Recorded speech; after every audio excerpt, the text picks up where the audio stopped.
여러분 반갑습니다. 자, 저는 여러분들과 함께 사회 과목을 공부할 이종학이라고 합니다. 기존에 저하고 또 이제 공부하셨던 분들도 계실 텐데요. 또 새롭게 저를 만나게 되신 분들도 있을 겁니다. 아주 오랜 시간 이 사회 과목 강의를 해 왔고요. 나름 또 사회 과목에서는 또 이렇게 많은 수험생들과 여러 가지 좋은 결실들을 맺어왔다고 자부하는 그런 강사입니다. 사회 과목이 이제 어떻게 보면은 일부 직렬로 이제 제한되면서 이제 수험생 여러분들과 만날 수 있는 기회가 예전보다는 많이 줄어들어 가지고 저도 많이 아쉽고, 그런데 또 이렇게 여러분들 또 소수 직렬일지라도 이렇게 이 자리에서 다시 여러분들 만나 뵙게 되니까 너무나 반가운 마음입니다. 예, 그리고 여러분들이 지금 이제 도전하고 있는 시험에 최적화된 강의를 할 수 있도록 최선의 노력을 다하겠다, 이렇게 또 말씀드리고 시작해 보려고 합니다. 자, 이번 이제 강의의 가장 큰 특징은 뭐냐면 내용 강의를요 더 압축하는 거예요. 지금 이제 우리 교재를 보면 이게 지금 압축과 확인 이런 식으로 제가 제목을 정하고 굉장히 슬림한 교재를 만든 거거든요. 그런데 지금 이제 여러분들이 이 맞닥뜨리고 있는 사회라는 과목의 특성으로 놓고 봤을 때 이게 지금의 요 정도 사이즈도 더 줄였으면 좋겠다, 이런 좀 수요가 있는 것으로 알고 있습니다. 그래서 우리가 이제 딱 보니까 전체 이제 정치와 법 그리고 경제와 사회문화 파트로 봤을 때 전체가 25개 챕터로 구성이 되어 있습니다. 25개 챕터, 25개 테마라고 할 수 있는데, 요거를 각 테마별로 한 타임에 하나씩 이렇게 소화하는 것을 목표로 압축에 압축을 더한 이런 강의를 해보도록 하겠습니다. 이렇게 자꾸 압축하다 보면 기름이 짜질 것 같아요. 거의 마른 수건에서 물기를 짜내듯 혹은 뭐 어디서 이 기름을 짤 때 막 힘을 줘서 짜내는 것처럼 그런 식의 느낌으로 이 강의를 좀 이해하시면 좋지 않을까 싶습니다. 그래서 딱 이 단기 속성으로 이 사회 과목을 또 완성하고 싶으신 분들이 저랑 만나서 요 강의로 공부하시면 되고, 나는 조금 더 긴 강의로 공부하고 싶어요 하시는 분들은 또 조금 더 완성형 강의로 접근해 보시면 되겠습니다. 자, 이제 그렇게 말씀드리면서 일단 첫 번째 시간 한번 가져보도록 하겠습니다. 순서는 우리 교재에 있는 순서대로 그대로 나가 보려고 하고요. 그 맨 앞에 정치와 법에서 정치와 민주주의라고 하는 테마를 이번 시간에 다뤄보려고 합니다. 자, 그러면 준비되셨을까요? 자, 우리 시간이 너무 짧기 때문에 뭐 이제 군더더기 소리 싹 다 드러내고 이제 아주 엑기스만 뽑아내서 바로 시작해 보도록 하겠습니다. 자, 우리요 이제 배우는 과목이 바로 이제 사회다라고 했어요. 사회라는 과목입니다. 사회라고 했고요. 사회라고 하는 게 뭐냐 그랬을 때는요, 요거는 한마디로 말해서 혼자가 아니라 복수의 구성원이 살아가는 공동체 집단이다, 이렇게 보시면 돼요. 복수의 구성원이 살아가는 공동체 집단이다. 됐나요? 자, 이렇게 이제 정의를 하시기 바랍니다. 그러면 요 안에서 이제 사회라는 개념 안에서 사회 집단이라는 것이 또 이렇게 나와요. 사회 집단이라는 게 있고, 그 다음에 이 안에서 다시 사회 조직이라는 것도 이렇게 튀어나오게 되어 있습니다. 얘는 어떻게 보면 사회문화 시간에 조금 더 깊이 있게 따라 들어갈 내용이긴 한데요. 자, 이제 사회 집단이다라고 하면 복수의 구성원이 있으면서도 뭐가 필요하냐면 소속감 같은 것들이 있어줘야 돼요. 소속감, 그리고요 지속적인 상호작용을 하는 거예요. 지속적으로 협동도 하고 경쟁도 하고 갈등도 빚어지고 뭐 이런 지속적 상호작용이라고 하는 것을 하고 있어야 우리가 이제 사회라는 개념에서 한 발 더 들어가서 사회 집단이다, 이렇게 표현을 해 주는 겁니다. 그리고 이제 사회 조직이다 라고 하면 여기서 좀 더 구체성이 필요합니다. 그래서 다른 사회 조직들하고 구별되는 뚜렷한 목표와 경계, 이런 걸 기억하셔야 돼요. 뚜렷한 목표와 경계를 가져야 되고, 그리고 이제 명확하게요 뭘 나눠주냐면 명확한 지위와 역할. 그러니까 이 안에 구성원들이 있을 거잖아요. 예, 요 구성원들에게 너는 누구다, 너는 어떤 역할을 해야 된다, 이런 것들을 딱 롤플레잉을 시킨다는 거예요. 자, 이제 명확한 지위와 역할이 있다. 그리고 엄격한 내부 규율, 이렇게 이야기를 합니다. 엄격한 내부 규율까지 이렇게 담아내는 거예요. 여기까지 들어오면 이거를 사회 조직이라고 부르는 것이다. 이렇게 생각하시면 됩니다. 그래서 그냥 단순 사회 그랬을 때는 복수의 구성원이 모여 있어요 정도면 끝나지만 근데 이제 사회 집단, 사회 조직이라는 명칭이 들어가려면 무언가 더 여러 조건들이 같이 충족이 되어져야 한다. 이렇게 보셔야 되고요. 이거는 사회문화 시간에도 중요하기 때문에 여러분들이 잘 간수해 놓으시기 바랍니다. 자, 그리고 이 사회 집단이다 라고 하면 이 정도 선에서 한번 들어가 볼게요. 사회 집단이다 그러면 굉장히 많은 종류의 사회 집단이 있습니다. 가장 작게는 자, 복수의 구성원이 모여가지고 소속감을 느끼고 지속적으로 상호작용한다. 요 정도 수위의 사회 집단을 보면 요게 이제 처음에 가족 공동체에서부터 출발할 거예요. 그리고 뭐 이제 또래 집단도 있을 것이고요. 그 다음에 또 뭐 이제 또 마을 공동체, 지역 공동체 같은 것도 있을 거예요. 등등등등 여러 공동체가 있는데 그 중에서 이제 우리가 정치와 법 시간에 주목해보는 공동체 집단은 바로 이제 국가가 됩니다. 국가라는 사회 집단에 주목을 할 필요가 있어요.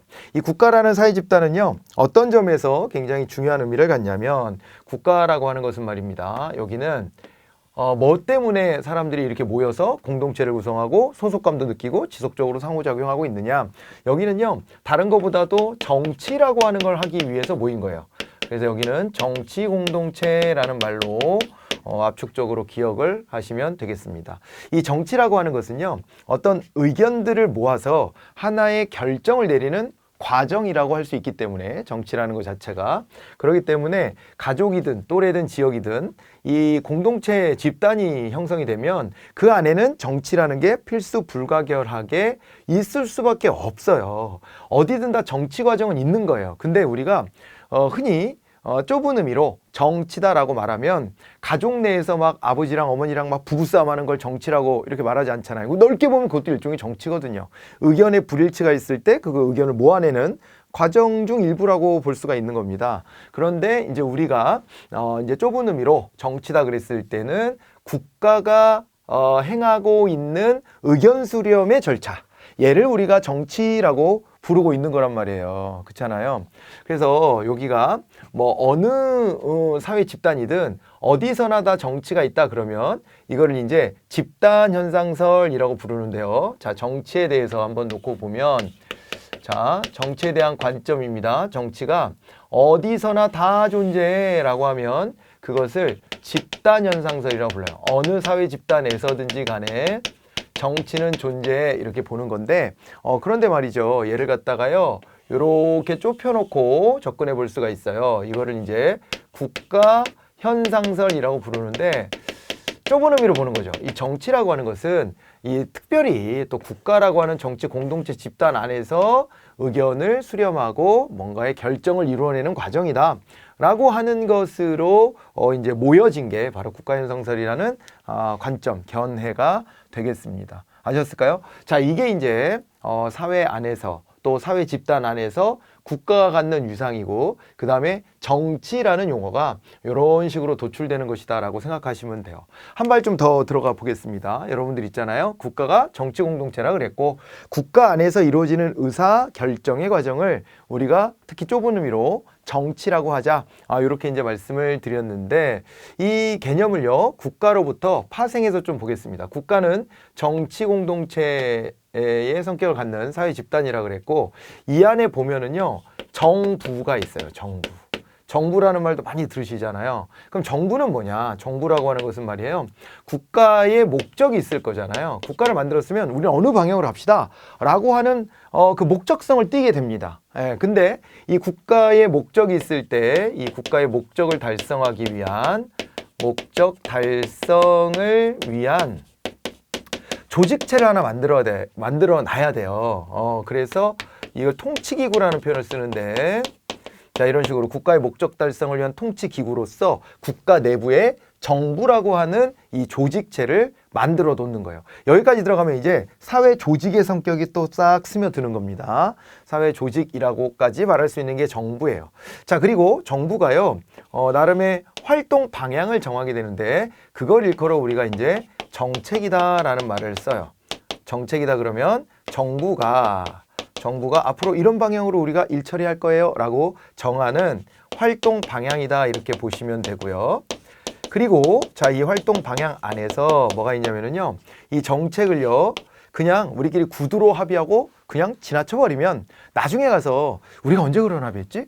내가 그거 동의했었나? 이런 식으로 딴소리를 하게 될 가능성이 매우 농후합니다. 그렇기 때문에 이거 어떻게 가냐면 얘를 갖다가 법제화를 하죠. 법제화. 우리나라처럼 특히 성문법, 문장으로 만들어진 법을 중시하는 이런 이제 제도를 유지하고 있는 경우에는요, 이 법제화 과정이 매우 중요하다 이렇게 볼 수가 있습니다. 그래서 이 법제화가 입법 과정으로서 의미가 있다라고 봐두시면 되는 것이죠. 자, 그래서 왜 정치와 법이라는 이 과목명이 생겼을까 생각해 보면은 정치가 이런 건데, 국가가 어떻게 보면 국민들 사이에서 의견의 불일치가 있을 때 그걸 의견을 하나로 모아내는 과정이 정치야 라고 얘기를 했는데, 그 정치의 결과물로서 이렇게 쭈루루룩 해가지고 똑 떨어진 게 바로 법이에요. 법. 합의의 결과물, 합의의 결실, 이것이 법으로 만들어지기 때문에 우리가 정치와 법 이렇게 과목명을 정해놓고 있구나 라고 생각하시면 되겠습니다. 여기까지 좀 이해가 잘 되셨을까요? 네, 그런 겁니다. 개념을 이렇게 슬슬 좀 잡아내시고요. 우리 교재로 한번 가보도록 하겠습니다. 여러분들 교재에 제가 압축을 열심히 해놨는데요. 거기 정치의 의미가 첫 번째 나와 있습니다. 좁은 의미와 넓은 의미가 나와 있는데 우리는 좁은 의미에 집중하겠다. 여기서 좁은 의미에 집중하고 이게 국가 내에서 벌어지는 의사결정의 과정. 그 의사결정의 과정이라는 걸 좀 더 구체적으로 보면 정치 권력을 획득하고 유지하고 행사하기 위한 전체적 과정이다. 이렇게 이제 개념 정의를 할 수가 있습니다. 그거를요, 데이비드 이스턴이라는 굉장히 유명한 정치학자가 있는데요. 이분의 설명을 빌리자면은 사회적 희소 가치의 권위적 배분이라는 말이 있을 거예요. 그 말에 좀 주목해 보시기 바랍니다. 이 정치 공동체가 뭘 해내는 거냐면, 자, 사회적 희소 가치라 그랬어요. 사회적으로 누구나 다 갖고 싶어요. 누구나 갖고 싶은 가치입니다. 근데 이 가치가 희소해요. 다 가질 수가 없어요. 그럴 때 이걸 어떻게 하냐면 사회적 희소 가치를 권위적으로 누구나 다 따르도록, 결정이 나면 그거를 다 지킬 수 있도록 권위적으로 뭐 하는 과정이다? 배분하는 과정. 사회적 희소 가치를 나누어 내는 과정, 그 의사결정을 하는 과정이 바로 정치다라고 설명을 한 거예요. 좀 있어 보이네요. 제가 이렇게 여러분 이해를 돕기 위해서 했던 설명보다 데이비드 이스턴이 개념 정의한 걸 보면 좀 있어 보여요. 역시 학자는 다릅니다. 그죠? 자, 그래서 이 이스턴의 개념 정의 정도를 잘 봐두시면 되는 거고요. 자, 두 번째로 가보겠습니다. 국가의 의미가 나와 있죠. 일정한 영역 내에서 질서 유지를 위한 강제력을 정당하게 사용할 수 있는 정치 공동체라고 했습니다. 그죠? 자, 그래서 국가가 정치를 하는데 이게 이제 정치의 의미는 이렇게 봤어요. 그죠? 정치의 의미는 이렇게 봤고, 그 다음에 이제 국가의 의미를 놓고 봤을 때 그 안에서 보니까 뭐라고 돼 있냐면 강제력이라고 하는 거, 정치 공동체 밑에 그 주요 특징으로 자, 강제력을 보유하고 있다라고 하는 거, 요 얘기를 하고 있어요. 근데 이게 정치의 개념, 데이비드 이스턴이 얘기했던 정치 개념에도 좀 녹아 들어가 있습니다. 여기 뭐라고 되어 있냐면 권위적 배분이다 라는 말을 썼잖아요.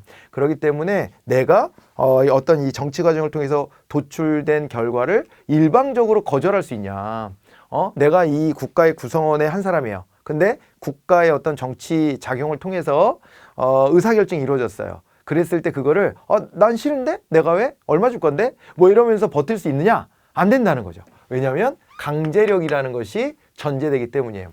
그리고 이 강제력을 얘기하다 보니까 쭈르르륵 따라가서 이 법으로 만들어진다는 것 자체가 어때요? 강제성이라고 하는 것이 이 안에 배어드는 거잖아요. 맞죠? 자, 그런 설명을 하고 있습니다. 자, 그래가지고 이 강제력을 정당하게 사용할 수 있는 정치 공동체다.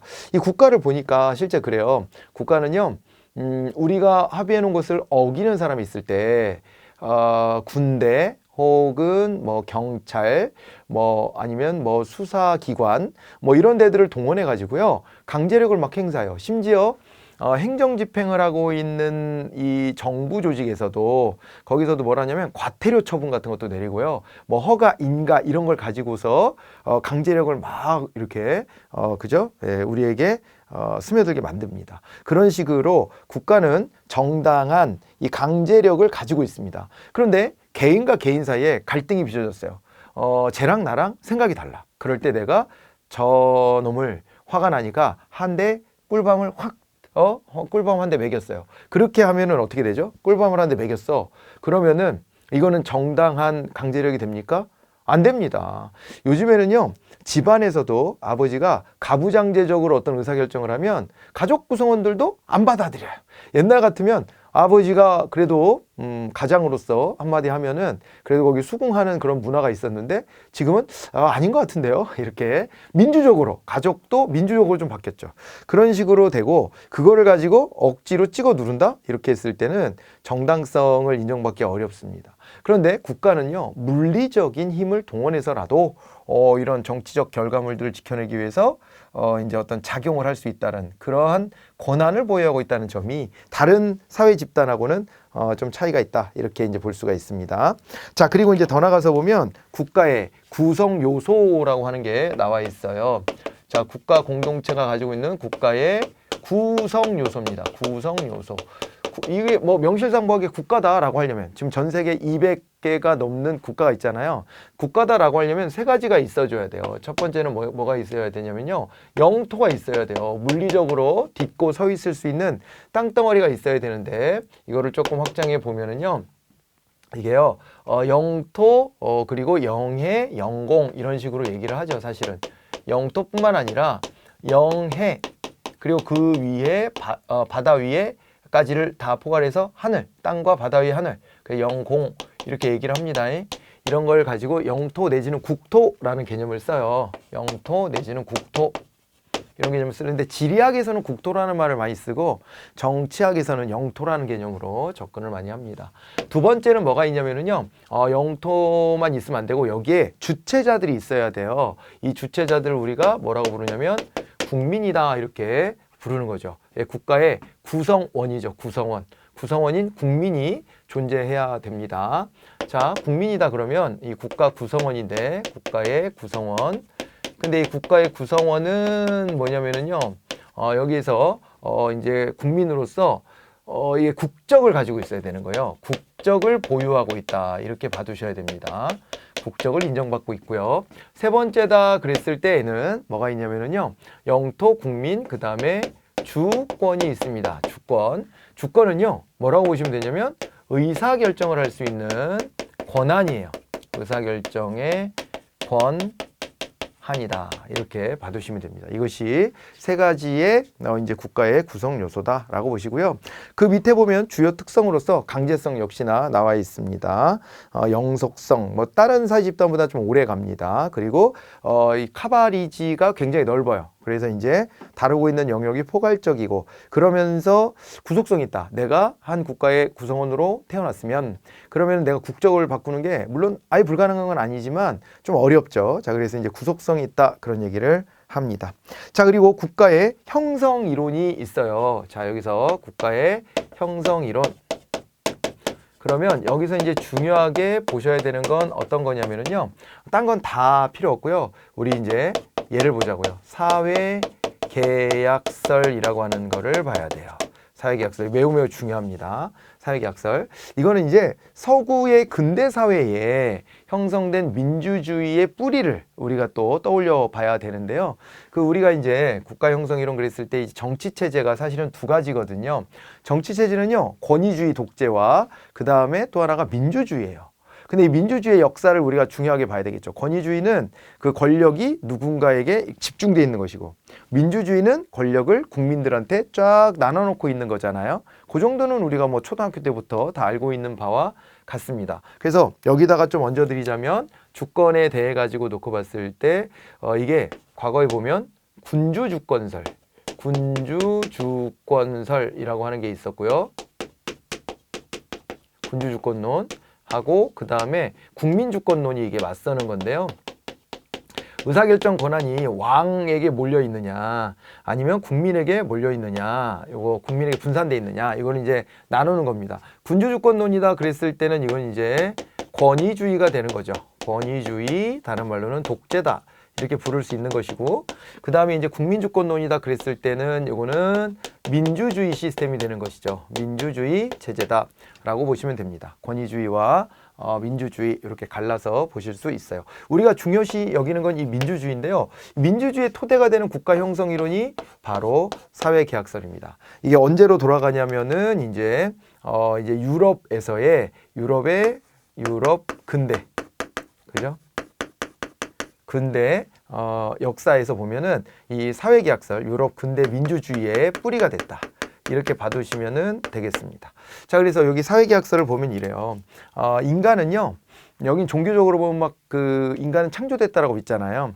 기독교적인 어떤 가치관을 가지고 있기 때문에 창조되었고, 신으로부터 인간들은 창조될 때 천부인권을 가졌다라고 얘기를 합니다.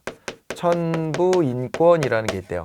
하늘로부터 부여받은 인간의 권리, 이걸 갖다가 천부인권이다 라고 부르는 거예요. 하늘로부터 부여받은 인간의 권리, 얘가 천부인권 이렇게 되는 것인데, 이 천부인권이라고 하는 게요, 천부인권이라고 하는 게 그냥 주어진 거예요. 하늘로부터. 우리가 뭐 노력을 해서 꼭 뭐 쟁취해야 되는 것이 아니라 인간이라면 마땅히 누려야 될 권리로서 주어진 개념이에요. 이것이 이 천부인권이 있는데, 천부인권을 가지고 태어난 이 어떤 세상의 모습은 여기가요 자연 상태였대요. 자연 상태에 불과했다 이렇게 보시면 돼요. 인간들은 천부인권을 가지고 태어났지만 맨 처음에 우리가 놓여져 있는 세상의 모습은 에덴 동산 같은 거죠. 이게 아무것도 갖춰지지 않은, 아무런 제도도 없고 아무런 무언가 규칙도 없고 규율도 없고 질서도 없는 그런 상태의 백지 상태로서의 자연 상태 속에서 태어났다. 그런데 이 자연 상태가요 어떻게 되냐면요 굉장히 무질서할 수 있는 거잖아요.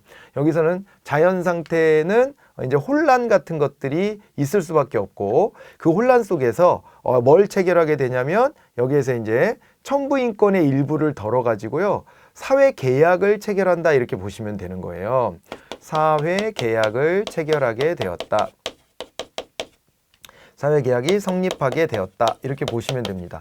인간들이요 자신들이 갖고 있는 천부인권을 덜어내서 자연상태 혼란을 극복하고자 사회계약을 하고, 그러고서 이제 뭐가 만들어진 거예요? 사회계약을 통해서 여기에서 이제 국가가 이제 만들어진 거죠. 국가가 형성되었다 이렇게 보는 거예요.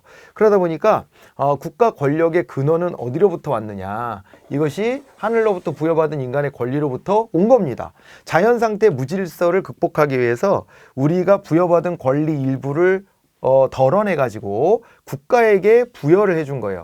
그래서 국가에게 뭘 준 거예요? 국가에게 강제력을, 합법적 강제력이라고 쓸게요. 합법적인 강제력을 이제 부여해 준 것이다. 우리는 그리고 거기에 복종하기로 했다. 이렇게 봐두시면 되는 겁니다. 뭐 어렵지 않죠, 그죠? 이런 식으로 이제 민주주의 국가가 만들어진 것을 설명하는 겁니다. 그리고 이 속에서 이제 이런 이론을 바탕으로 해서 3대 시민혁명이 이제 벌어지게 되죠. 3대 시민혁명이라고 해가지고 유럽 역사에서 보면 이게 이제 어떻게 되냐면 영국에서 청교도 혁명과 명예혁명이 있어요. 자, 두 차례에 걸쳐 가지고 혁명이 일어나는데, 이 종교를 중심으로 해서 청교도 혁명이 한 번 있었고, 혁명을 한 번 했는데 다시 이것이 과거로 복고되자 명예혁명이라고 하는 또 다른 혁명이 한 번 더 일어나게 됩니다. 이걸 통해 가지고 이제 민주주의를 하게 되었고, 그 다음에 미국이에요. 미국은요 영국의 식민지였는데 영국 사람들이 이율 배반적으로 자기네 안에서는 이런 혁명들을 통해서 국민주권도 실현하고 막 그래놓고 식민지였던 미국에다가는 그런 권한을 안 주는 거예요. 그래서 미국으로 건너간 사람들이 화난다 그래가지고 다시 혁명을 일으키게 됐는데, 그것이 독립혁명이 되는 거였고요. 자, 그 다음에 또 하나가 이제 어디냐면 프랑스죠. 프랑스가 되는데, 프랑스 같은 경우에는 이제 프랑스 대혁명이라고 부릅니다. 프랑스 인권혁명, 프랑스 대혁명, 이런 이제 3대 시민혁명이 이제 민주주의의 초석을 다졌다라고 봐두시면 되고, 그 사상적 뿌리는 바로 사회계약설이다, 이렇게 정리하시면 되는 겁니다. 여기까지 뭐 흐름 뭐 놓치실 만한 거 없죠, 그죠? 예, 이렇게 잘 따라오시고요. 자, 그 다음에요. 자, 이제 우리 교재로 다시 한번 돌아가겠습니다. 그래서 형성 이론에서 나머지 것들도 있지만 우리 중요하게 봐야 되는 건 사회계약설이다. 사회계약설을 보니까 자연 상태에서 생명, 재산, 자유 등 천부인권의 보장을 위해, 그러니까 천부인권의 종류 안에 보면 생명권, 재산권, 자유권, 이런 것들이 이제 강조되기 시작했는데, 이런 것들을 보장하기 위해서 구성원 간의 계약, 자기들끼리 자율적으로 계약을 맺었다는 거예요. 계약을 통해 국가를 형성했다라고 보는 겁니다. 그래서 이 개인주의적이라고 하는 이유는 이게 왜 그러냐면은 개인들이 자기의 권리를 덜어내서 나의 이익을 위해 국가를 형성하는데 동의했다, 이렇게 되기 때문에 집단주의, 전체주의 이런 거라기보다는 개인주의의 토대를 뒀다라고 우리가 그렇게 얘기를 하고 있고요. 그 다음에 사회 명목론 그랬는데, 여기서는 더 중요한 게 어떤 집단이라기보다는 개인들이에요. 개인들로부터 천부인권이 있었고, 그 천부인권을 모아서 사회계약을 맺고 국가를 만들었다, 이렇게 보기 때문에 이게 개인들이 더 중요하다라고 하면 사회 명목론의 관점이라고 이야기합니다. 요거는 이제 사회문화 시간에 조금 더 공부를 하실 거고요. 천부인권설 같은 것들이 연결되고요. 결국에는 국민주권론하고 또 맞닿아 있는 게 바로 사회계약설의 특징입니다. 자기의 권리를 일부 헐어서 국가를 형성했기 때문에 이들에게 주권을 주는 것이 자연스럽죠. 물론 예외적으로 아닌 경우도 있었어요. 이론 중에는 그 옆에 보면 홉스, 로크, 루소가 있을 텐데, 그 홉스의 사회계약론이라고 하는 것은 약간 왕을 위한 사회계약설로 아주 좀 희한한 형태로 제안이 됐었고, 이제 우리가 민주주의적인 사회계약설이다라고 하면 로크와 루소의 사회계약설이 됩니다. 그래서 그것은 이제 뒤에 가서 조금 더 살펴보도록 하겠습니다. 그래서 국가, 정치 권력은 국민의 동의에 의해서 성립된다라고 보고요. 이게 개인주의의 토대를 두고 있기 때문에 국가가 너무 커지는 것을 원하지는 않습니다. 이 아까 말씀드렸던 자연 상태를 저 무질서를 극복할 수 있는 수준에서 정부가 개입하는 정도, 이것을 굉장히 중요하게 여겼죠. 그래서 국가는 필요악이다. 필요하긴 한데 악이다라고 했어요. 그 무슨 얘기냐면 필요한데 너무 커지면 안 돼. 왜냐하면 과거의 역사적 경험을 비춰보면 국가의 권력이 너무 세지면 그것이 결국에는 왕정, 그리고 그 안에서 특히나 독재 권력, 이런 것들이 나타나게 마련이거든요. 그런 역사적 경험들 많이 해서 국가가 너무 커지는 것은 바람직하지 않아, 이렇게 생각했었죠. 물론 지금은 좀 달라졌어요. 지금은 복지국가 같은 걸 하면서 국가의 역할이 커졌는데, 국민주권 속에서 국가 역할을 조금씩 키우다 보니까 이게 되네? 하게 된 거예요. 과거에는 국가 힘이 커지면 무조건 국민들을 막 이렇게 속박했단 말이에요.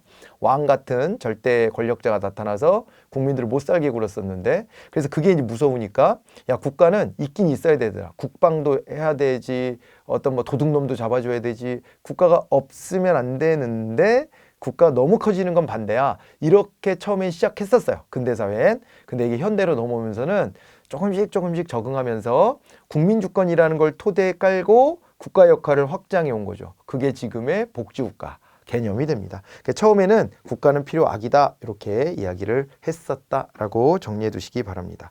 이래서 이 표를 하나 봤고요. 자, 사회계약설 조금 더 들어가 보도록 하겠습니다. 우리는 민주주의의 정치 시스템을 공부하려고 하는 것이겠죠, 당연히. 그러다 보니까 이 사회계약설을 중시 여기고, 사회계약설에 기여했던 학자 크게 세 사람이 있어요. 이 세 사람을 비교하도록 시험 문제에서 또 자주 출제를 합니다. 그런데 보세요. 이 사회계약설은요, 민주주의의 토대가 됐다 그랬어요. 그럼 그 전에 어떤 이 정치 시스템을 가지고 있었냐? 유럽에서도요, 절대 왕정이라 그래갖고 왕의 권한이 아주 절대적인 정치 시스템을 가지고 있었습니다. 절대 왕정, 절대 군주정, 이렇게 되는 거예요. 그래가지고요, 이때 이제 왕들의 횡포가 얼마나 컸겠냐고요. 그 속에서 웬만한 사람들의 권리, 권한 같은 것들이 존중이 됐겠습니까? 안 됐겠죠. 왕실이나 뭐 일부 귀족들, 얘네들 세상인 거예요. 그런 거에 대한 불만을 품고 이제 아까 말씀했던 시민혁명 같은 것들이 막 일어나기 시작한단 말이에요. 그 속에서요, 홉스라는 학자가 영국의 학자인데, 이 학자는요, 사실은 왕편이었어요. 왕편. 시민혁명이 막 일어날 때, 이 청교도혁명 같은 게 일어날 때 그때 왕편이었는데, 그런데 이게 세상이 바뀌어가지고 왕이 그냥 무턱대고 야, 내가 왕이야. 내가 하늘이 찍어준 왕이고 나는 순수 혈통이야. 그러니까 니들 백성들은 왕이 하자는 대로 말을 들어야 돼. 안 그러면 니네 다 지옥 간다. 이런 식으로 해왔던 기존의 통치 방식을 고수할 수가 없는 거예요. 사람들이 이제 깨우침도 많아졌고 뭔가 기존의 왕정에 대한 불만들도 굉장히 커졌단 말이에요. 이런 속에서 이제 왕정을 자꾸 몰아내려고 하니까 홉스는 왕 편에 서가지고 왕님 옛날처럼 야 내가 왕이야 니들이 뭔데 나한테 덤벼 이렇게 하지 말고 논리를 좀 다듬어 냅시다. 자 그러면 제가 논리를 만들어 드릴게요. 그리고 이제 형성시켜 준 게 이거예요. 자 모든 인간은 천부의 인권을 가졌다. 그리고 자연 상태가 너무 혼란스러워. 홉스는요 이 과정에서 개인들은 전부 다 악한 사람들이다, 악한 존재들이다라고 전제를 해요. 모두가 다 악하기 때문에 천부의 인권이 있는데 야 이게 자연 상태 속에서 엉망진창이야. 힘센 애가 힘 약한 애를 다 그냥 죽여버리는 그런 세상인 거예요. 그래서 자기들끼리 이게 너무 공포스러우니까 더 이상은 이렇게 안 되겠다 해가지고 천부 인권을 갖다가요 다 모아서 절대적 권한을 가진 왕, 이거를 리바이어던이라고 표현했는데요. 절대 군주인 리바이어던에게 다 갖다 바치는 것을 스스로 합의했다. 이런 식으로 봐요. 그래서 왕정이 탄생한다. 이렇게 보는 겁니다. 왕의 권한은 무궁무진한데 엄청 큰데 그거는 이 자연 상태 속에서 혼자선 살아갈 수 없는 인간들이 그 공포를 극복하기 위해서 하늘로부터 부여받은 인간의 권리 천부인권을 싹 다 박박 긁어다가 왕한테 바쳤다. 이런 합의를 했으니까 왕은 절대 권력을 행사할 수 있는 것이다. 이런 어줍지 않은 이론으로 이제 국민들을 현혹했다. 근데 그 당시에는 원래 왕정이다 보니까 야 왕이 어떤 나름의 정당성을 확보하고 통치할 수 있게끔 만들어주는데 굉장히 기여했던 이론이 됐습니다. 이게 홉스의 사회계약설이 그렇습니다. 그리고요 또 뭐가 됐냐면 로크 같은 민주주의 이론가들에게 힌트를 좀 줬어요. 자 어떤 힌트를 줬냐면 천부의 인권이 있어? 자연 상태는 혼란스러워? 여기까지는 다 공유를 하는 거예요. 그래서 이 로크라는 사람은 이제 영국의 청교도혁명 그 다음에 명예혁명이 있었다 그랬잖아요. 이 명예혁명기의 사상적 배경을 제공해 준 사람인데 이 사람이 이렇게 가요. 로크가 주장한 것이 홉스랑 뭐가 다르냐? 홉스는 인간을 악하다고만 봤어요. 그래서 인간들끼리는 스스로 뭐가 안 돼. 그래서 왕한테 의지해야 된다고 봤어. 그런데 로크는 에이 그거 쓸데없는 소리다. 오히려 왕이 백성들의 권리를 함부로 침해하고 막무가내로 행동하면 그거를 견제할 방법이 없지 않느냐 이렇게 봤던 거예요. 그래가지고 뭘 얘기하냐면 로크는 이런 거죠. 자 우리의 천부인권을 일부 덜어서 통치자들한테 좀 맡기긴 하자. 맡기긴 하는데 그런데 홉스식처럼 절대 왕에게 딱 한 번 맡겼으면 다시는 뒤집을 수 없고 그 왕한테 무조건 복종해야 된다? 이건 아니고 우리가 원래 천부인권의 소유자니까 우리의 천부인권을 대신 행사할 수 있는 통치자를 만들되 이것들이 우리 마음에 안 들게 하면 우리의 권리를 막 침해하면 그러면 야 너 그만해 라고 확 가서 저항을 해가지고 뒤집어 엎어버릴 수 있게 하자. 이런 이제 생각을 했던 거예요. 이게 바로 로크식의 사회계약설입니다. 이렇게 하다 보면 우리가 통치자들을 간접적 방식으로 선출해 놓을 수 있죠. 그러니까 대표적인 게 국회의원 같은 사람들이에요. 국회의원들을 우리가 선출했어. 그런데 국민들을 위해서 복무하지 않아. 그러면 야 니들의 권력은 우리의 천부인권으로부터 연원한 건데 니들이 뭔데 국민들을 오히려 거꾸로 괴롭히려고 하냐? 너 꺼져라. 이렇게 할 수 있다는 거예요. 그래서 이 마음에 안 들면 저항권을 행사할 수 있도록 이렇게 만들어냈던 게 로크. 이렇게 보시면 됩니다. 여기서부터가 민주주의고요. 로크식의 이 구상이 오늘날의 민주주의에도 가장 부합한다. 이렇게 볼 수가 있는 겁니다. 반면에요. 루소라는 사람은 좀 낭만적이었어요. 루소는요 되게 이상주의자입니다. 이 사람은 프랑스 대혁명의 사상적 기틀을 제공해줬다. 이렇게 평가받는 프랑스 쪽 사람입니다. 이 사람은요 근데 이 간접민주주의도 나쁘다고 봤어요. 즉 로크식으로 통치하는 것을 사실은 구경을 한 거죠. 로크식의 이 개념을 가지고 명예혁명을 완수해서 영국에서 민주주의를 해봤던 겁니다. 그 형태가 간접민주주의. 통치자를 뽑고 감시하다가 마음에 안 들면 갈아치워버려. 뭐 이런 개념인 건데 이것도 불완전하다고 봤어요. 루소가 봤을 때는. 왜냐하면 루소가 봤을 때는 영국이 하는 행동들을 보니, 영국의 민주주의를 보니 그 대표라는 것들이 권력을 걔네들도 독점하려고 하더라. 이런 겁니다. 그때 이제 로크식으로 해가지고 의회를 구성하고 의회 의원들이 국민을 대신해서 통치하도록 만들어줬어요. 그래서 옛날 홉스식처럼 왕이 막 날뛰는 이런 거는 방어를 했습니다. 그런데요, 왕이 날뛰던 자리에 의원들이 날뛰는 거예요. 의원들이 날뛰어. 이들이 어떻게 자기의 권력을 유지하냐면 이 의회를 구성하려면은 투표권이 필요하잖아요. 선거권. 이게 필요한데 그거를요, 일정 정도 재산을 가진 사람으로 제한을 해요. 그래서 좀 돈 있는 부자들끼리만 자기들끼리 선거를 하고 자기네들이 의원이 되고 자기네들끼리 자기네 이익만 도모하는 거예요. 그러다 보니까 가난한 사람도 있죠. 노동자, 농민, 뭐 여성, 뭐 이런 사람도 있잖아요. 이런 사람들은 다 홀대받는 거예요.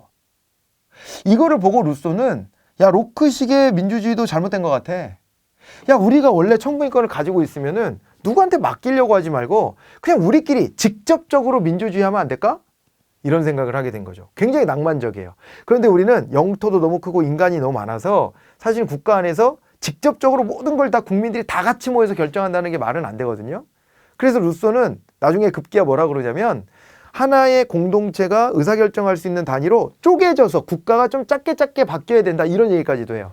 근데 그것은 좀 비현실적이어서 오늘날에도 루소식의 민주주의는 이상적으로는 보여지지만 이게 보편적으로 받아들여져 있는 사회계약서는 아니에요. 우리가 받아들이고 있는 것은 로크식의 사회계약서입니다. 와, 이게 좀 원래 어려워요. 이걸 제가 굉장히 긴 시간, 여러 시간을 설명해야 될 이론인데 우리는 압축을 하고 있기 때문에 이 정도로 뼈대를 가지고 말씀을 드려봤습니다. 우리 표를 한번 보실게요. 홉스는 성악설이라고 그랬고요. 인간은 굉장히 이기적이에요.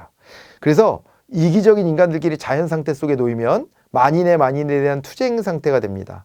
그러다 보니까 서로가 서로를 죽이고 나도 공포에 휩싸이고 이러니까 내가 가진 사회계약 천부인권을 전부 다 리바이어던이라는 절대 군주에게 다 넘겨버리는 거예요.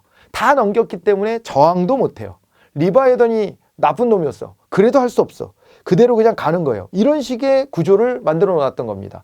근데 이거는 가짜 민주주의잖아요. 민주주의가 아닙니다. 그냥 뭐 가짜 민주주의랄 것도 없고 그냥 권위주의. 옛날의 왕정을 뒷받침하는 논리를 좀 더 세련되게 만든 것 뿐이에요. 그전에는 왕들이 야, 하느님이 나 왕 시켰어. 내 말 들어. 이런 식이었거든요.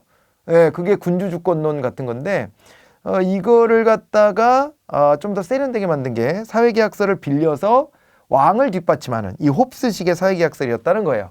그런데 이제 로크는 어떻게 하냐면 이제 이렇게 돼 있죠. 사회계약을 할 때 우리가 가진 청구인권을 다 갖다가 통치자들한테 맡기는 게 아니라 통치를 대신해줘 라고 하는 건 일단 좀 일부 맡겨요. 위임을 합니다. 그런데 저항할 수 있는 권리 같은 건 남겨놓는 거예요. 천부인권에서. 이걸 남겨놔가지고 만약에 국민을 위해서 열심히 복무하지 않으면 갈아 엎어버릴 수도 있게. 이렇게 하는 형태로 이제 로크가 구상을 했던 겁니다. 아셨죠?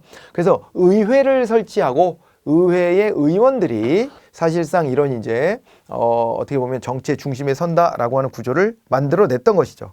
하지만 아까도 말씀드렸다시피 이때의 영국 사회가 약간 제한적이었다. 오늘날에는요, 노동자건 농민이건 여성이건 누구든 제한 없이 일정 연령에만 도달하면 1인 1표 뭐 이런 식으로 똑같은 수의 투표권을 행사하잖아요. 선거권 투표권을 행사하는데 이때는 안 그랬다니까요. 영국이 처음에 로크식으로 명예혁명 해가지고 만들었던 그 의회의 선거권은 돈 있는 애들이 자기네들끼리만 선거권을 갖고 그래서 돈 있는 애가 출마하고 그래서 지들끼리만 다 해먹는 거예요.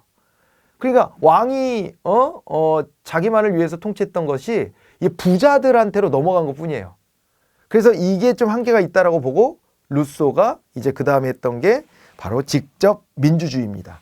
그래서 우리 천부인권을요, 왜 누군가한테 넘겨주냐? 넘겨주지 말고 직접 행사하도록 하자라고 하는 것이고, 우리들이 이제 어떤 여론 비슷한 거를 다 모아서 이렇게 결정을 하면 그게 바로 일반 의지다, 이런 표현을 썼어요. 일반 의지란 말 매우 중요한 거예요.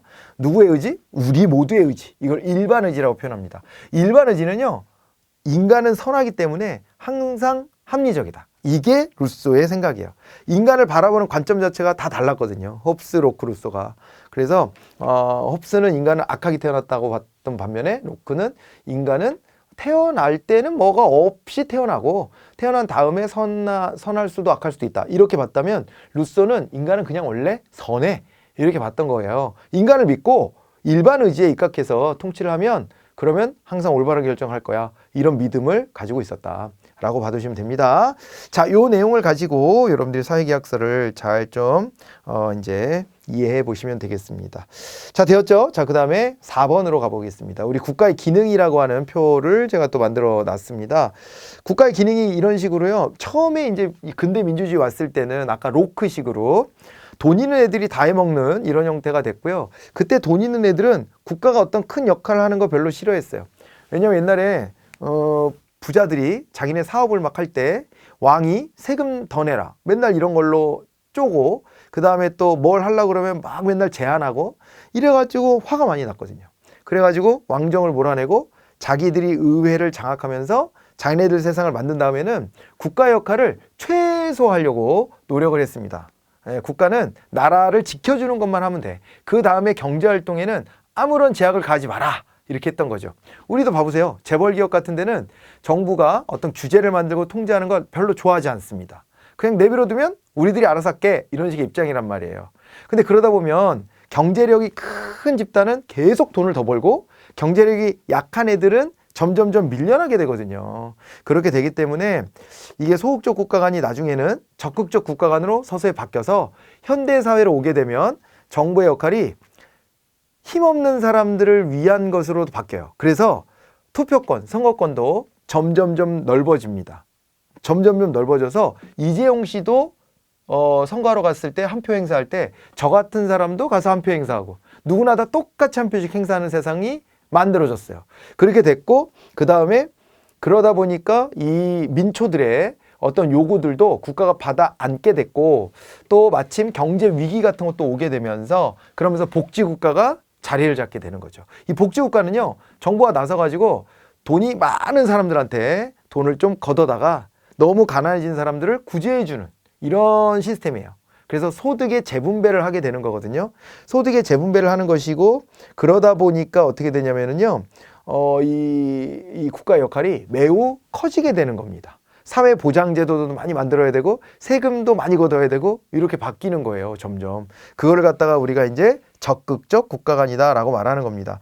소극적 국가관은 초창기 민주주의 형태였고 이때는 자본가들을 위한 시스템이었다라고 봐야 되는데 이때는 국가가 야경, 밤에 지켜주는 역할, 밤에 경비 역할만 하는 거 이거를 강조했다라고 본다면 적극적 국가관은요 정부가 나서가지고 국가가 나서가지고 이제 소득 재분배 같은 것들도 하고 경제 위기가 오면 국가가 나서서 경제 위기 극복도 하고 적극적으로 자원 배분에도 나서고 뭐 이렇게 하는 큰 정부의 역할을 하는 거예요. 이거를 적극적 국가관이다 이렇게 부릅니다. 점점 이렇게 변화돼 온 거예요. 근대사회에서 현대사회로 넘어오면서 바뀌어져 왔다라고 보시면 되고요. 여기서 이제 우리가 중요하게 보는 게 바로 권위주의가 아닌 민주주의입니다. 민주주의는요 사실은 고대 그리스 아테네 때도 민주주의를 했다고 했어요. 그렇지만 근대 이후에 형성된 민주주의가 오늘날까지 이어지면서 이제 의미 있는 민주주의로 자리를 잡았다 이렇게 봐두시면 되겠습니다. 아셨죠? 그런 얘기가 쭉 나와 있는 것이고요. 그래서 우리는 민주정을 중시하는데 그 밑에 정치체제를 보게 되면 민주주의 형태는 크게 두 가지가 있어요. 하나는요 입헌군주정이 있습니다. 이게 영국, 일본 뭐 이런 데 보면은요 왕이 있죠. 군주가 있어요. 근데 군주는 힘이 없어요. 실질적인 힘이 없고 입헌, 헌법에 입각해서 거기에서 이제 의원들이라든가 총리 같은 정치 지도자들이 실질적 권한을 행사합니다. 그래서 얘네들도 왕이 있지만 민주주의예요. 그 입헌군주정이고요. 우리처럼 미국처럼 아예 왕을 없애버리고 대통령을 직접 선출하면서 하고 있는 민주공화정이라고 하는 형태가 있어요. 군주가 없어서 공화정이라는 말을 갖다 붙이는 거고요. 민주주의에 입각한 공화정을 한다는 겁니다. 이런 형태를 우리가 이제 현대판 민주주의의 시스템 대표적인 형태 두 가지다 이렇게 봐두시면 되겠습니다. 그런 정도 봐두시고요. 자, 그러면 우리가 민주주의라는 말에 대해서 조금 더 들어가 보도록 하겠습니다. 이쪽을 한번 지어볼게요. 우리가 이제 국가가 뭐고 정치가 뭐고 이런 것들을 쭉 봤고요. 그 안에서 국가가 만들어질 때 사회계약이라는 형태로 만들어졌다. 이런 거를 공부를 했습니다. 그러면서 우리가 지금 사회계약서를 입각해서 만들어진 정치 시스템을 민주주의라고 이제 말하는 거예요. 근대 이후의 민주주의다라고 말하는데 이 민주주의라고 하는 것을 한번 더 접근해 보겠습니다.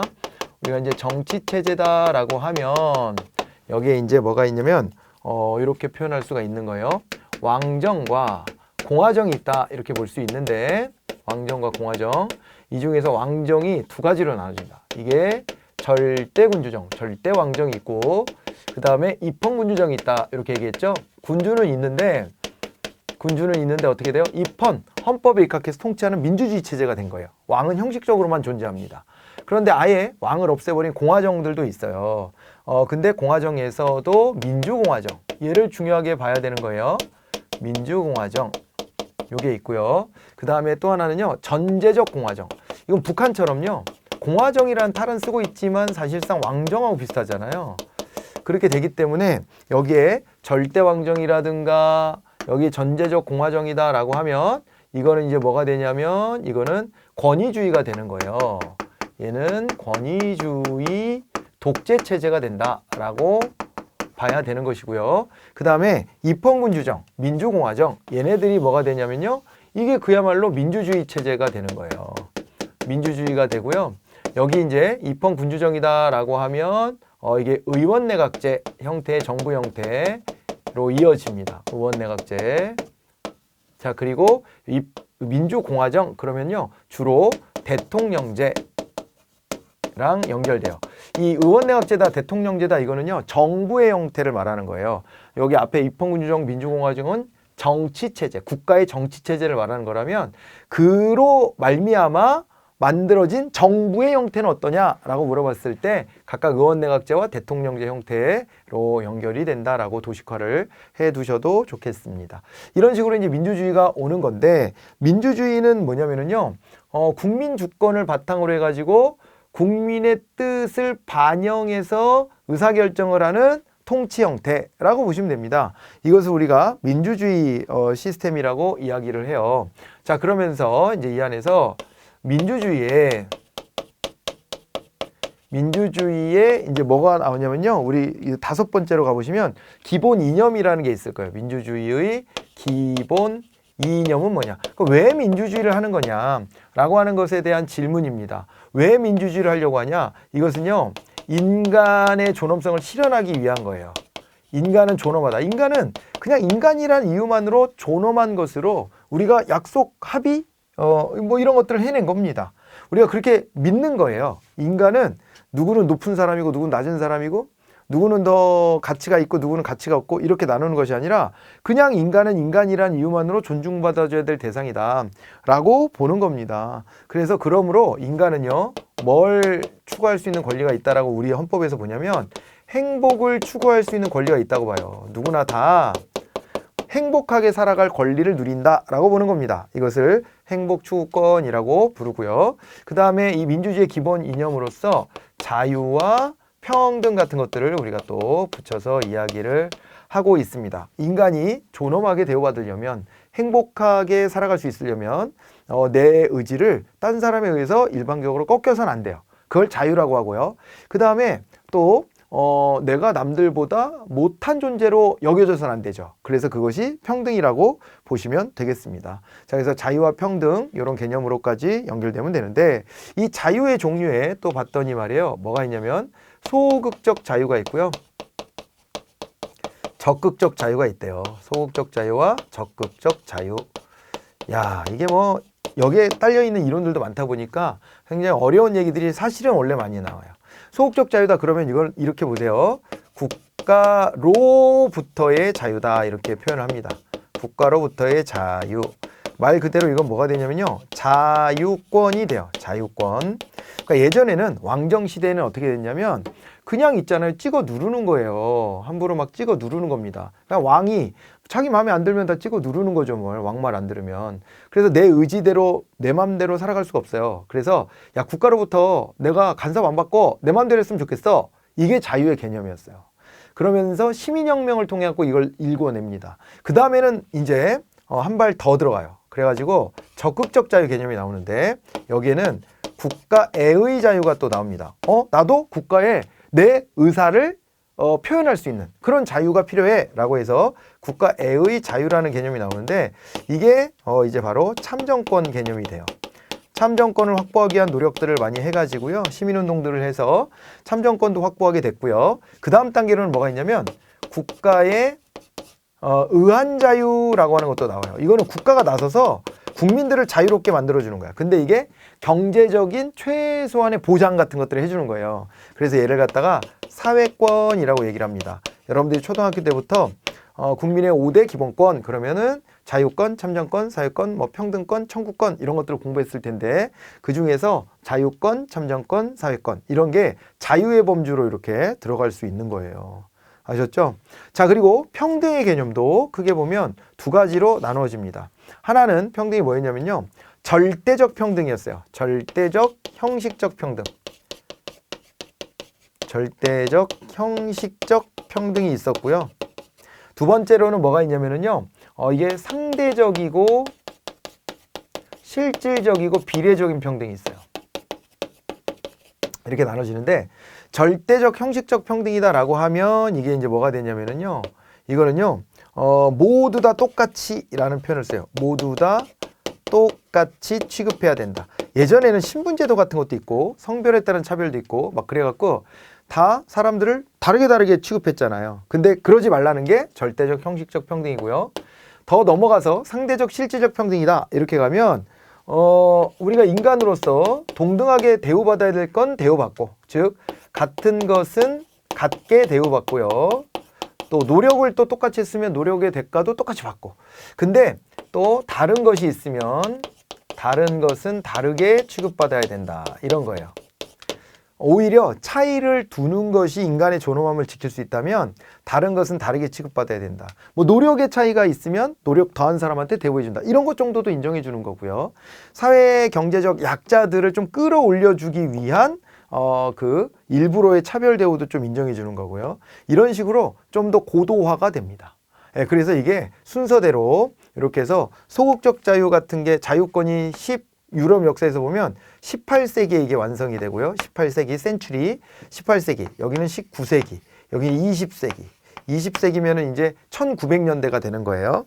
자, 그래가지고 이렇게 점점 번져오게 됐다라고 하는 것이고, 평등의 개념도 이렇게 절대적 형식적 평등에서 상대적 실질적 평등의 개념까지로 확장되어 왔다라고 정리해 놓으시면 되겠습니다. 자, 이거를 갖다가 우리가 자유와 평등의 개념으로 설명을 할 수 있는 것입니다. 자, 그러면서 이제 동그라미 6번, 06번으로 가보죠. 민주주의의 기본 원리로 한번 가보도록 하겠습니다. 자, 민주주의가 가져야 될 민주주의의 기본 원리는 무엇이냐? 요거는 한마디로 말해서 민주주의는요, 권력을 분산해 놓는 거예요. 권력의 분산이다. 이렇게 보시면 됩니다. 보세요. 여기 입헌군주정이나 민주공화정은요, 뭘 채택하고 있냐면 여기는 국민주권주의를 채택해요. 의사결정의 권한은 국민에게 있다. 국민주권주의를 채택하기 때문에 이런 식으로 권력이 전 국민들에게 n분의 1로 나눠져 있습니다. 권력의 분산. 이게 민주주의의 기본 원리다라고 봐두시면 되는 거예요. 자, 그래서 요 안에 들어오는 게 바로 이제 국민주권, 가장 대표적인 게 국민주권주의. 이렇게 보시면 돼요. 권력을 n분의 1로 쪼갰다. 이렇게 보시면 되고, 그 다음에는요, 입헌주의라는 게 나와요. 입헌주의는요, 헌법에 입각해서 통치해라 라고 하는 게 됩니다. 다르게는요, 법치주의 같은 개념으로도 설명을 해요. 입헌주의 내지는 법에 따라 통치해라 라고 하는 법치주의. 이렇게 해가지고 함부로 누군가가 권력을 독점하지 못하도록 만들어 놓는 것이다. 이렇게 봐두시면 되고요. 그 다음에요, 권력분립이라는 개념이 있잖아요. 권력분립. 처음에 이 개념은 로크가 입법부와 행정부 두 개로 나누는 거 정도로 해서 이권분립이었다가 지금은 이게 이제 상권분립으로 사법부까지 쪼개놓는 상권분립이 보편화가 됐죠. 이런 식으로 입법행정사법을 또 쪼개놓는 것, 이런 것도 이야기하고요. 그 다음에 중앙정부와 지방정부를 나눠서 이제 지방에도 권한을 줘라 라고 하는 지방자치제, 이것도 권한을 또 쪼개는 그런 과정이라고 할 수가 있고요. 그리고 뭐니 해도 국민자치제도 같은 것들을 하라는 거죠. 요거는 이제 국민자치다 그러면 간접민주주의를 할 거냐, 대표자를 뽑아서 간접민주주의를 할 거냐, 아니면 우리들 스스로 직접민주주의를 할 거냐, 이런 건데, 우리는 지금 현재는요, 요 속에서 이제 뭘 하냐면 간접민주주의를 안 할 수는 없는데 직접민주주의로 나아가고 싶어 해요. 그래서 이거를 혼합민주주의라고 얘기를 합니다. 혼합민주정치라고 얘기하는데, 요거는 어떻게 되냐면 간접민주주의의 토대 위에 민주주의의 토대 위에 뭘 덧붙인 거냐면요, 직접 민주주의의 요소들을 가미하는 거예요. 이렇게 가미하는 혼합민주정치를 하고 있다, 이렇게 봐두시면 됩니다. 우리가 국회의원이라는 국민의 대표자를 뽑는 것 자체가 간접민주주의다, 이렇게 말할 수 있는 대목이에요. 자, 이제 이런 것들을 이제 연결해서 보시고요. 됐죠? 자, 이제 그렇게 하고 넘어가서 07 보시면 대의민주주의와 시민민주주의가 나왔는데요. 대의민주주의는 우리가 대표를 뽑아서 우리의 의사를 대신해라 하는 것이고, 시민민주주의는요, 요거는 국민의 의사를 조금 직접민주주의적으로 조금 더 반영해내는 거예요. 그래서 보다 심도 있는 토론을 각 계층 대표격인 국민 일부를 뽑아내서 이들로 하여금 깊이 있게 들여다보게 하는 거, 이거를 시민민주주의라고 합니다. 이 개념도 하나 봐두시고요.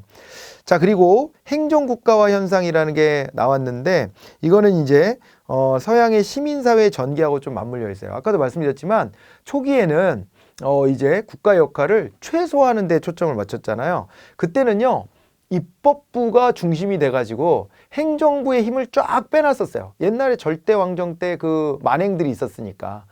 그래서 힘을 쫙 빼놓고 있었는데, 현대국가로 넘어오면서부터는 이제 어떻게 됐다 그랬어요. 이 경제적 어려움을 국가가 나서서 해결하고 빈부격차도 해결해주고 막 그런다 그랬잖아요. 그러면서 행정부가 이제 복지국가 속에서 해야 될 일들이 많아지게 된 거예요. 그러다 보니까 입법국가에서 행정국가로 넘어오게 되었다라고 봐야 되고요. 그 행정국가로 넘어오는 현상을 우리가 행정국가화 현상이라고 이야기를 하는 겁니다. 그러니까 우리가 20세기 넘어오면서 세계적인 경제 위기가 오게 됐고, 그 경제 위기를 극복하는 과정에 기존의 소극적 국가에서 벗어나서 적극적 국가로 전환하게 됐는데요. 이때가 바로 이제 행정국가가 등장하게 된 계기다, 이렇게 봐두시면 됩니다. 그런 개념으로 읽어내 보시면 되고요. 서양 시민사회 전개가 다시 나왔는데, 말씀드렸던 것처럼 영국의 명예혁명과 미국의 독립혁명, 프랑스 인권혁명 혹은 프랑스 대혁명이 있는 거예요. 자, 이 속에서 이제 거기 이제 이제 09에 나와 있는 표에서 보시다 보면은 영국에서 채택한 문서가 권리장전, 미국은 독립선언문, 프랑스는 인권선언문, 이렇게 돼 있는데요. 이런 문서들 이름도 잘 보시고, 여기 보면 국민주권주의 같은 걸 막 확인하고 있는 거예요. 그러면서 민주주의가 오게 됐다. 그런데 초기의 민주주의는 어땠다 그랬어요. 부르주아, 돈 많은 사람들을 이제 중심으로 한 민주주의를 했어요. 이거는 좀 아니지 않냐. 천부인권이라는 건 하늘로부터 그냥 부여받은 모든 인간이 갖는 건데 왜 돈 있는 사람들만 그 권한을 행사하냐. 그래서 점점점 나에게도 투표권을 달라, 이렇게 요구를 하게 됐는데, 그게 그 밑에 있는 현대사회의 시민운동들이에요. 그래서 영국에서는 특히 차티스트 운동, 도시의 노동자들이 나서서 우리에게도 투표권을 달라고 이렇게 이제 열심히 싸우게 되는데, 그거를 차트를 들고 다니면서 서명을 받았다 그래서 차티스트 운동이라고 부릅니다. 프랑스와 미국에서도 이렇게 여러 가지 활동들이 있었고요. 그래서 오늘날처럼 모든 사람들이 다, 모든 국민이 이제 투표권, 선거권을 갖는 이런 제도로 넘어오게 됐죠. 자, 이렇게 민주주의라고 하는 것을 열심히 피를 흘려가면서 만들어 놨는데, 최근에는요 10번에 나와 있는 것처럼 정치적 무관심 현상 같은 것들도 좀 벌어지더라고요. 그래서 정치적 무관심이 벌어지면 결국에는 좀 이렇게 정치적 동원이 먹히게 돼요. 국민들이 열심히 투표해주고 열심히 관심을 가져야지, 무관심에 빠지는 순간 민주주의가 위협을 받게 됩니다. 자, 그래서 우리가 민주주의의 위협에서 벗어나기 위해서 정치 발전을 위한 노력들도 많이 해야 된다. 그게 11번에 나와 있는 내용들이라고 보시면 되겠네요. 자, 그래서 이런 내용들은 여러분들 한번 쭉 읽어보시면 상식 수준에서 이해가 될 거예요. 제가 굳이 판서도 안 하고 쭉 넘어가는 것들은 여러분들 한번 읽어보시면 되겠습니다.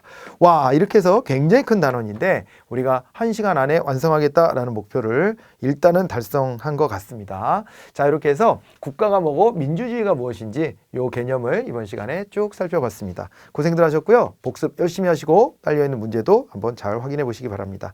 그렇게 하고 다음 시간에는 테마 2 정치 참여와 선거로 들어보도록 하겠습니다. 고생 많으셨습니다. 안녕히 계십시오.